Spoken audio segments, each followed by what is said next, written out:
What is happening there, Reject Nation? Greg and John here today. We're going to watch The Witcher, episode 2 of season 1 as we're slowly playing catch up here before season 2 comes out. Doing our best to be on top of it. Guys, I ask that you could please go ahead and hit that like button. Hit that like button, please. Really helps out in the algorithm. Also subscribe, click that notification bell to get notified when our reaction for the next Witcher episode is up.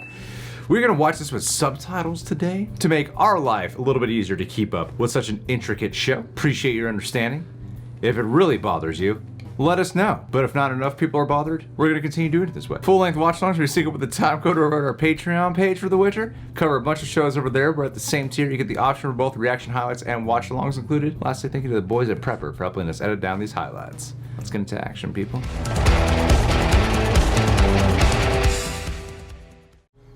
A daisy, not a rose. Roses are cliche. Daisies are cheap.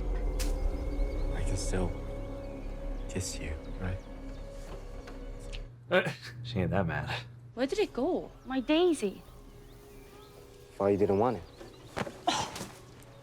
Now someone else has it, so I do want it. Hunchback? I heard your father makes you sleep with the pigs. Your family doesn't even want you.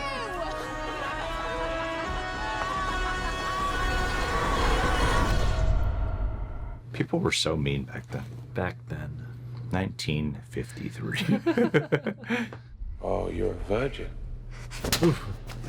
That's the first thing he notices. If you could conjure that portal out of thin air, she'll be coming for you. She who? What are you doing? He's gonna Hulk out or die. It's a different kind of portal. One that can't be tracked. See, the one you made us put a target on your back. But this will take you home. Look, you can trust me. We just met. The chickens are behind this. How much for this beast? 6. 4. Sold. 4 marks. Fuck. Sold. 4 marks. Actually, take her for 3. She's our daughter. She's no daughter of mine. Please help me! Excellent. Where are we going? Don't trust Melisandre. Damn, this one was breaking my fucking heart, man. Oh, seriously. Shit.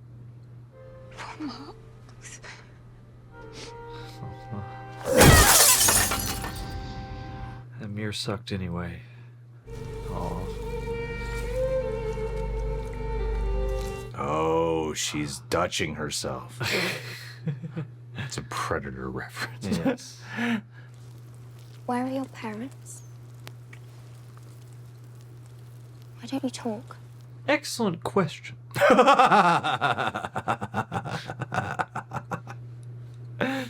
that your lady might get an abortion. Abort yourself!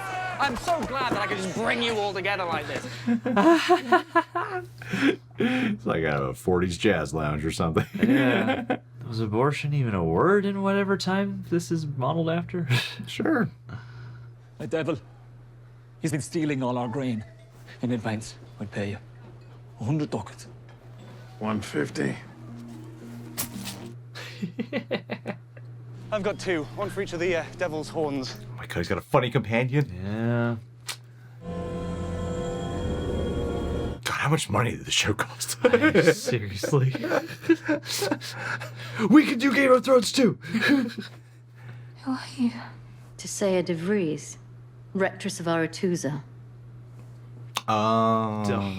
Duh. Lift your stone without touching it. Use the incantation Zalil Ape. Zalil Ape? Zalil Ape. Zalil Ape. She's got the magic. I'm doing it. Your hand. Oh, golly. Oh my no. There is no conjuring something from nothing. There is a give and a take. Rules of alchemy. Law of equivalent exchange. How fascinating. Zalil Ape. Zalil Ape. Come on. I'm so rooting for you so much. You have no idea how my heart feels for this person right now. You got this. You're so good. Sometimes a flower is just a flower. And the best thing it can do for us is to die. God damn it, why is everyone so fucking mean to her? I know. Oh, you got one person. Destroying me right now. Your shoes. Let's get you a fresh pair, why don't we? Thank you. Abbott. Give her your shoes.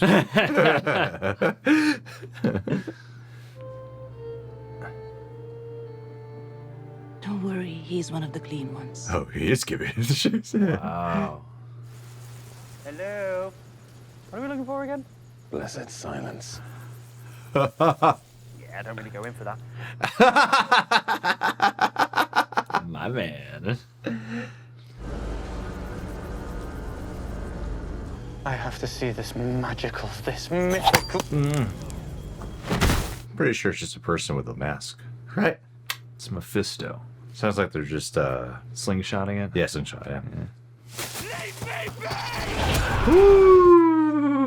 Never mind. Whoa, this is like a fawn? Of course I do! What the hell? You're a dick. With balls. Balls I got from humans who left out food filled with iron meant to poison me! Ow. Did your motherfucker snowman? You are intelligent. I'll give you that. She did. But you can't stay here. Neither can you. Whoa. Yeah. That was awesome. You can read me, if you like. Just look past. You're craving a hot dog. You want to get out of this cave. What are they? Moon jellyfish. I can hear them. Cicadas in summer. I can taste it. It's warm bread. These are the things I thought you would love. I like that guy. He is a charmer. We'll get through this together. We take care of our own.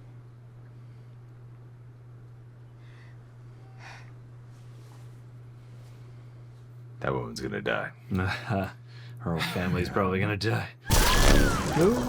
This trial tests your ability to control the ultimate expression of chaos. Catch it in a bottle.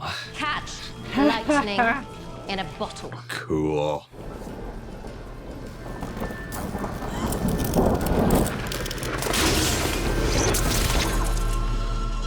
I did it. Oh, God! Oh, no.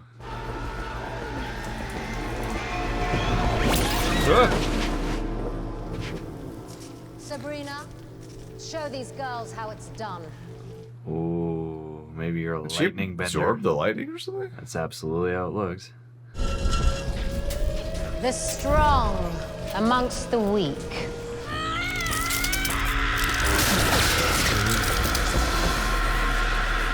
What were you saying about strong amongst the weak? The Witcher could have killed me, but he didn't. He's different, like us. If you must kill me, I am ready. But the Sylvan's right. Don't call me human. Wow, what a badass.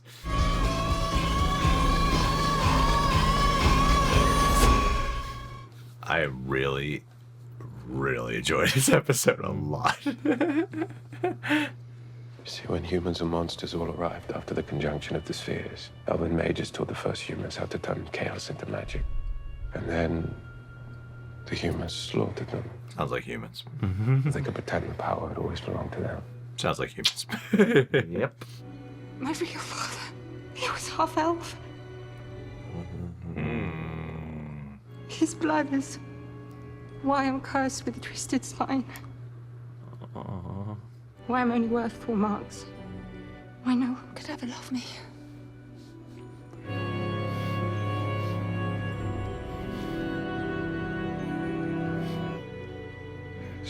so good. Simply wanted to know that you could control your emotions and get it from the boy. That you would. You may go, Yennefer. Oh my god. I'm ready. Listen for the knock. She just used him? I feel like it's probably somewhere in the middle.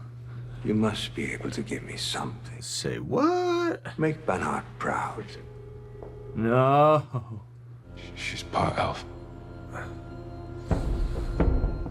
What the hell? No. Come on. Stupid little shit! Pick it up and go! Go!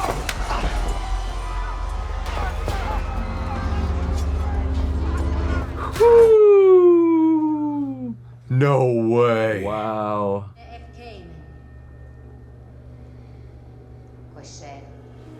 Woo. Come forth, Yennefer. Ugh. What were they turned into? Eels. You turned my friend into a slug. Or a slug. Eel. Oh. Minced our tender meat, and so cried the witcher. He can't be bleed. That's not how it happened. Where's your newfound respect? Respect doesn't make history. Maybe it should.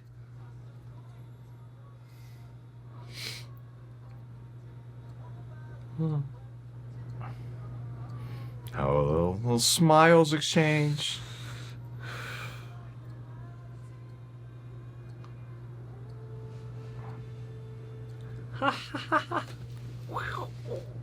Cool. Cool. All right, yeah. I was really into that. I personally found this episode to be quite transcendent. I was emotionally hooked into it from beginning to end.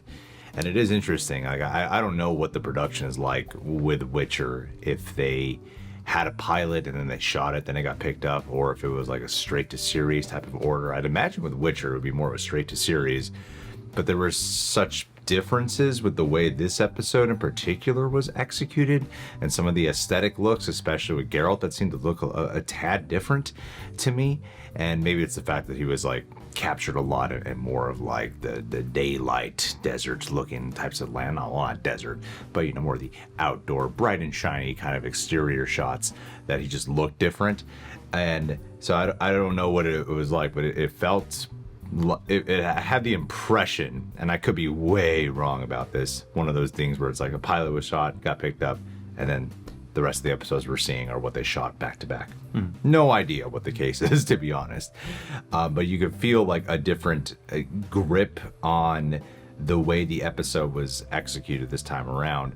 And I really enjoyed like just the overall tone and the atmosphere. And I thought it, in a very fluid manner, managed to hop between the three different storylines, one with Yennefer, Ciri, and Geralt. And I thought each were very, very interesting, especially with how they were introducing this world and realm of elves and the different perspectives. Like you had that one guy who wanted to be a knight.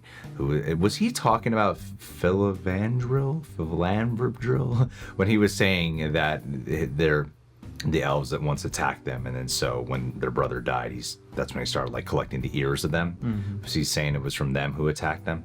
I think so. Yeah, because I think so. So it's like you're learning all about the world of magics, specifically in this one. It's like you got the wizard introduced in the last episode. Now we're really getting where the magic comes from in this world of chaos and how elves are the first one to be imbued with it. And I like the deconstruction, how you're kind of peeling the layers backwards, that the elves are not really bad, that they were the ones who were truthfully scorned and oppressed. And the truth was kept away, you know, because they were the originators of all this. And I thought it was great. I really love this episode a lot, and the introduction of Yennefer in particular brought such great nuance, such great depth, and what a physically demanding role that is to bring here. I was quite impressed with this one, and consider me officially hooked by the heart now Actually, too. a Witcher fan. Yeah. Yeah, absolutely. I really liked. I'm interested by the way that they are working in a sort of anthology aspect, but also, following Geralt and following Ciri, and the way in which, from at least the first episode to this episode, you're getting these interesting expansions on the world around you that don't necessarily feel like they have to be linear, but they all feel connected and of a greater whole. And yeah, I mean, this was cool because this episode brought in 2 new characters, or at least 2 kind of what feel like could be central characters or recurring characters in both Yennefer and Jeskier. Both of them 2 very different characters. One is much more sort of, flamboyant and fun, and the other is very tortured. But I thought they both did a great job. And yeah, Yennefer, like, that actress just had so much presence and so much going on just behind her eyes and in her face and in her body language and her mannerisms. And I mean, the amount of empathy I imagine you have to really throw yourself into that character and to really sort of imagine up, a heightened version of, a real conflict somebody might go through, I thought was really well lived in. And 2, I mean, the way they're establishing this world, it's like, okay, they're making comments on colonization and all that, and how, history isn't always respectful, and certainly, they'll spin it one way, like, oh, the elves bequeathed us this land, when really we actually kind of came in, took it, appropriated their magic, mixed our own shit in with it, and you see the ugliness and the perspectives too, because, it's interesting when you cut back to the family that takes Ciri in, and they are, preparing for their rise back to power, for they're waiting for their moment to, reclaim whatever lost glory they have, and they're portrayed in a somewhat sympathetic light because of being in Ciri's perspective and watching as, she's, taken in and nurtured by these humans, but who also have these nastier inclinations when it comes to the elves. And I like the little, too, just the thread of that Dara character, I think was his name, who, is like following her and helping her, and it's not revealed until way after all the other context about elves what his true nature is, and the fact that he is choosing to help despite this clear wedge that exists between humans and elves. And you also got the I can't remember off the top of my head what his creature name was, but the goat guy. It's cool the way that they're expanding out with mythological things, but also having Geralt be like, half the stuff you're singing about isn't real, so drawing that line of fantasy and showing you where this world's use of, classic fantastical imagery and creatures and tropes and whatnot comes into play. Well, the use of the song too, I like that guy a lot. I thought it was really fun. Yeah. And he definitely has like a theater presence about him the entire time, and like especially the way his vocals are. Yeah. It sounds a lot like a dude who comes from theater and is well trained. But him rewriting history, like having that be the note to end on with Geralt, you learn that a lot of history has been rewritten already, just through the way the stories have been passed on, like with everything you've been talking about, and then to have it even happen right there as Geralt's witnessing it with the song coming into formation, that this moment in history is now being rewritten. Yeah. That it's not how it sculpted through a bias. Yeah. Yeah, and I thought that was like a really great personal touch for it, and I liked Henry Cavill a lot in this episode. I thought it's weird because the last episode said like Witchers don't have emotion or some shit like that, and I'm like, this guy seems super emotional in this episode. Like, he seems angry. He seems really, really enraged and probably distraught from the experiences in the prior episode, but especially coming into this one, like that speech that he has when he is tied up. That was like some of the best acting I've ever seen Henry Cavill do ever, and I really bought it.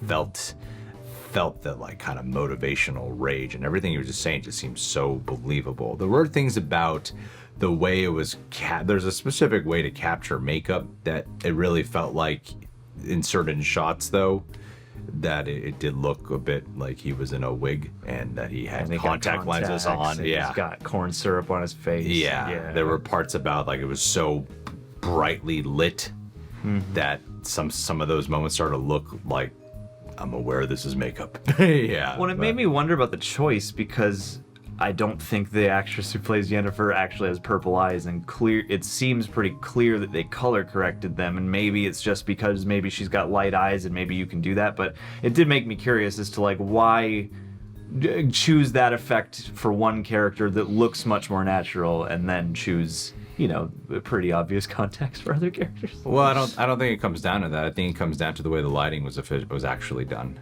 It's a big part that people don't realize with makeup. You know, if talking what makeup effects are. So actually having this conversation with a makeup effects artist last night is a lot of times great. Like I didn't notice anything bad about the makeup with Henry Cavill in the first episode. Nothing drew my eye into being distracting. And in this one, though, there were times where it pulled me out, and I was like, yeah, it's the way this particular scene is being lit. Because there are times where Henry Cavill looks really good, and there are times where on the close-ups, I'm like, this looks like makeup. But with her, she was like, Yennefer was constantly, like the way they chose to light her, especially the times where her purple eyes were brought out, it wasn't just like, didn't feel like natural lighting was surrounding them. True, really yeah. felt really particularly keyed and shadowed.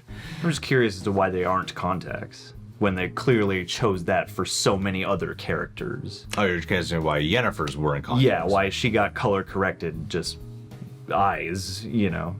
I don't know. It could be a combination of both. She could have contacts on and then they amp it up with the VFX.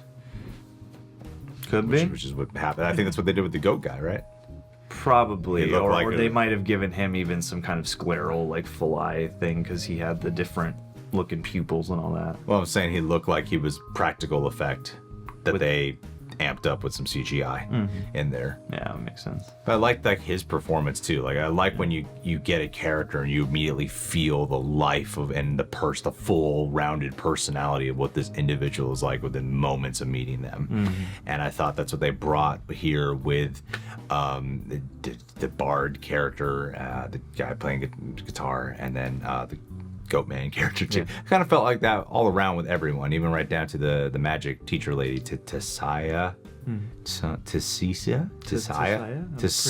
I'm pretty sure. Tisaya or Tisaya.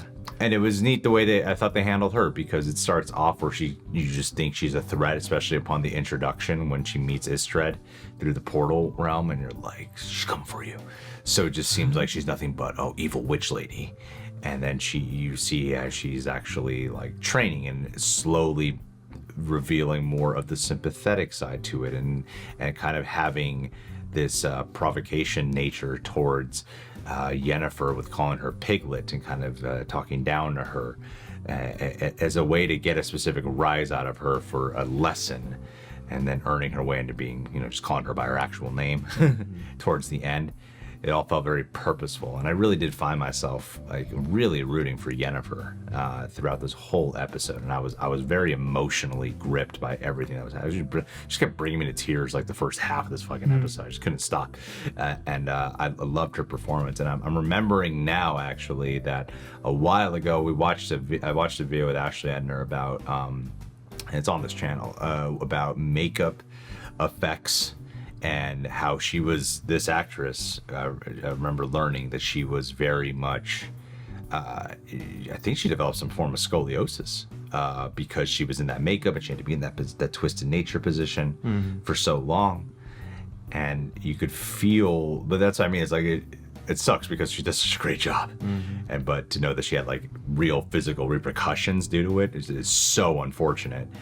But damn, she did a great performance. Oh yeah, so believable. Yeah. And even with Ciri, like the way the veil is slowly being stripped down for her, born a princess, and then from the perspective from the first episode, it would look like her mom in the kingdom was just so adored.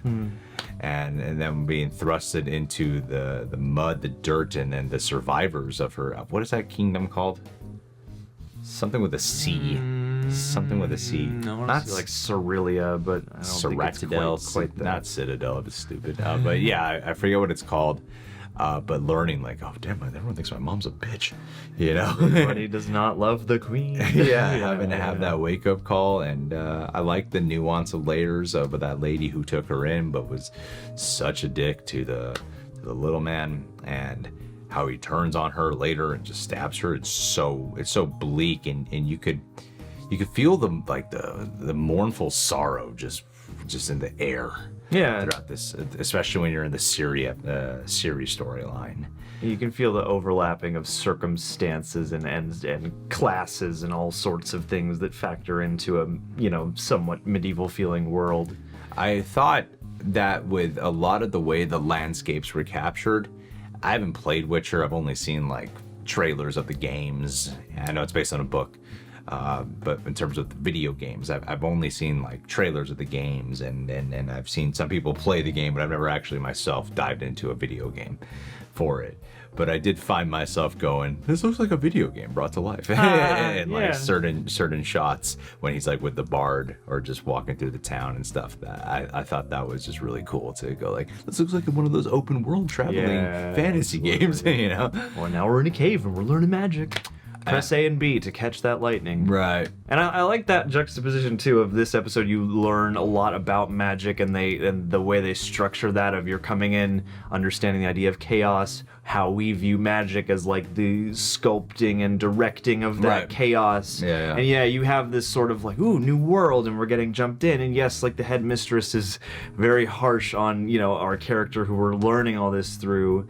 And then later in the episode, you find out like, oh wow, this is also all like stolen and appropriated from the elves, and like to get both of those levels of context like at the opposite ends of the same episode, I thought was kind of fascinating, and it made it feel a bit more historical or something. Sure. I don't know if that's quite the word, but yeah, it gave it sort of a life that I thought was interesting. I'm not sure what the direction of the show is going. Like, I don't know I know it's like we gotta have Ciri and Geralt meet up. But it's like they introduced a whole bunch of other world building plot mechanisms in the prior episode that I thought were gonna be the main thing. Like with that woman that he encountered and the whole story about who she is and how she has to be killed and all that. I thought that was gonna be the through line, and maybe it's gonna come back, but now we're introducing magic, chaos, the witches, the freaking elves. Like, there's so much they're introducing now. See, now it feels to me like it feels like it'll be a while before a full through line reveals itself, because I almost feel like we're back to, we saw the fall of the Empire in the last episode, and now we're sort of watching as all the different pieces gather on the board almost. But I think I'm confident, though, that there is a direction, and I'm not sitting here going like, this show's just meandering and going about. No. Like, you get the sense like, I know it's building somewhere, I just don't know where that's what it's building to. It's just not the linear plot right now. True. And I thought the Easter egg guy was great too. Like, I loved it. I really believed him as this really sincere. I didn't think he had a hidden agenda or anything. So much when that reveal comes around. It does hurt a lot, and I thought like they had really believable chemistry together too. It didn't feel forced. Like, of course, handsome guy gonna be in love with a girl who's got some like body disformities that she has to suffer with, or whatever. I thought that was really good. I really liked this one a lot, and I was very much pulled in. I thought it was very effective. Excited to spend more time in this world. Anyway, gents and ladies, what did you think about this episode? Leave your thoughts down below. There's going to be a time where we have to do a couple of these a week, and I'm glad we're in that position. Subscribe, hit that bell, hit that like button, and last but not least, let's do a Maria Hammond, I've chosen you today because if anybody would be the leader of some kind of, school of magic and chaos sculpting, laying down the law and building the future generation, fortifying them for battle, for servitude even, for advising of others in power, I think you would make a great Grand High Witch Lady. I need to learn her title in the actual show, but it doesn't matter. You would have us catching lightning into bottles. You would have us seeing through each other's eyes to what lies beyond. And you would also give us a cool nickname that goads us into making some kind of character breakthrough. Because, hey, it seems like you have a lot of people in your life to keep track of and wrangle and whatnot. And you could put those skills to work in a magical context, because you are a magical lady filled with generosity, and generosity because you're here. But Maria, you're great, and we love you. Be well. Shout out completed.